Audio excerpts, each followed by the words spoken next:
When was the last time you felt the weight of your own existence pressing down on you? Not the stress of work, not the shallow anxiety of notifications piling up, but the raw, primal confrontation with life itself, the kind that makes your heart race, your body tremble, and your soul whisper, "This is real." If you can't remember, you're not alone. Most people can't, because the modern world is built to smother that feeling, to numb it, to replace it with convenience, comfort, and endless distractions. And while you think you are living, what's really happening is something far more sinister. You are being quietly tamed. This is the silent disease of our time. We live in an era where suffering is minimized, where pain is avoided, where risk is outsourced. And yet, paradoxically, this has not made us stronger. It has made us weaker. We are a generation raised on comfort, and in that comfort, we are dissolving. Friedrich Nietzsche warned of this more than a century ago when he described the last man. The last man seeks nothing higher than safety, ease, and momentary pleasures. He avoids risk, avoids pain, avoids greatness. He lives, but he does not truly live. And when you look at the world around you, at yourself, don't you see it? The endless scrolling, the obsession with comfort, the terror of discomfort. We are becoming exactly what Nietzsche feared. History has always followed this cycle. Rome rose through discipline, struggle, and blood. But when luxury replaced necessity, when entertainment replaced duty, when pleasure replaced honor, the empire rotted. Plato warned in the Republic that freedom itself could be the poison that destroys a society. Too much freedom, too much indulgence, and people stop caring about virtue. They decay into apathy, and in that apathy, they beg for rulers to control them. Comfort is not just personal weakness, it is civilizational suicide. But let's make this personal. Look at your own life. How often do you silence yourself because speaking truth feels risky? How often do you scroll because sitting in silence with your own thoughts feels unbearable?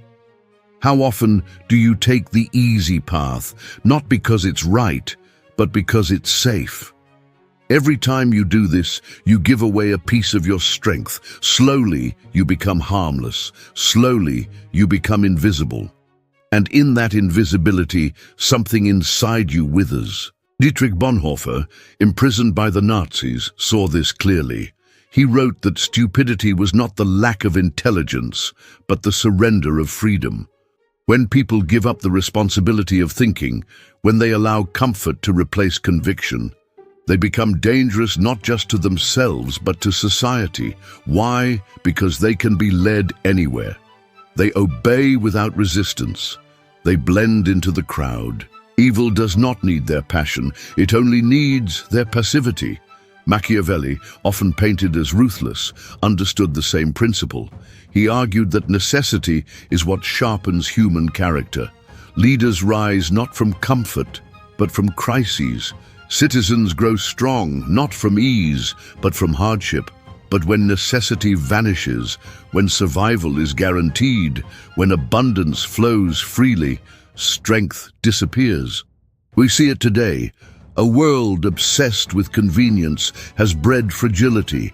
We panic when Wi-Fi fails. We collapse under criticism. We seek therapy not to confront the depths of our soul, but to be shielded from the smallest discomfort. This is not strength. This is collapse disguised as progress. And here is the most dangerous illusion, that you can wait. Comfort whispers, there is always tomorrow. Tomorrow to chase the dream. Tomorrow to take the risk. Tomorrow to tell the truth. But tomorrow is a lie. Tomorrow is the story comfort tells to keep you asleep. Because one day, tomorrow runs out. And you will wake up, not with a life ahead of you, but with regret behind you. There's a reason the Stoics embraced voluntary hardship.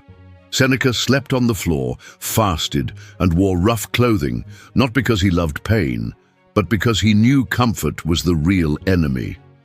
By choosing discomfort, he inoculated himself against fear. He reminded himself that he could endure. He discovered freedom, not in pleasure but in strength, and this lesson is more urgent now than ever, because the world will not get easier. The storms will come, and if you do not prepare, you will be destroyed by them. Let me tell you a story. In a shattered city during World War II, families survived on scraps. Children grew up in the shadow of death, and yet, decades later, many who lived through it spoke not only of suffering, but of meaning. They had nothing, but they had purpose. They knew what it meant to endure, and when peace finally came, they carried that strength with them.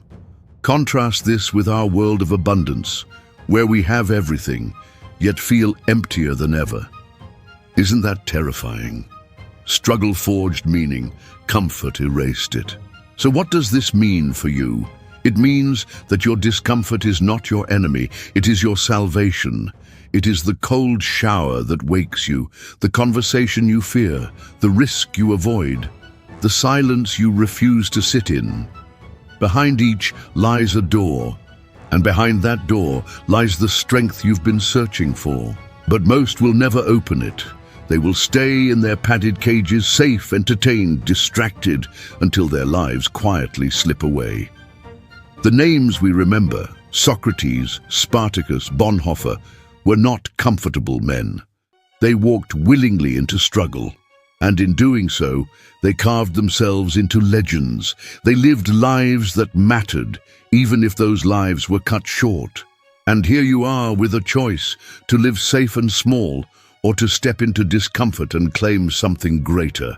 History does not remember the comfortable. It remembers the bold, the uncomfortable, the ones who embrace the storm. So I will ask you again, directly, are you living or are you merely safe? Because safety is not life. Safety is the coffin where your potential lies buried. Life is risk. Life is pain. Life is struggle. And through that struggle, life is freedom. Comfort is making us powerless, but the fire of discomfort is waiting for you. Step into it, and you will finally see the truth.